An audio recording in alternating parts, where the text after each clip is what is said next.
Friends, welcome to my channel Revis Foodie চ্যানেলে তোমাদের সবাইকে স্বাগতম। আজকে বানাবো পুদিনার চাটনি। পুদিনার চাটনি বানানোর জন্য দেখো কিছুটা পরিমাণ তেঁতুল মোটামুটি আধ ঘন্টা ভিজিয়ে রেখে দেবো।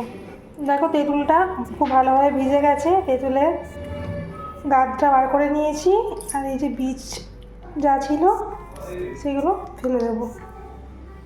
তারপরে ভালো করে একটু ছেঁকে তেঁতুলের রসটা ছেঁকে নিয়েছি।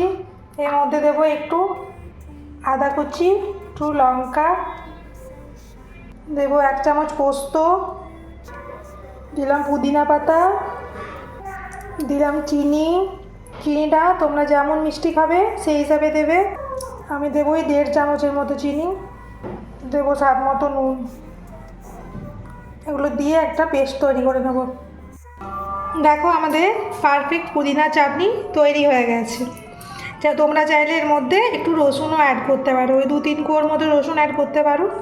তো আমি এখানে রসুন দিইনি, আমি নিরামিষ বানিয়েছি।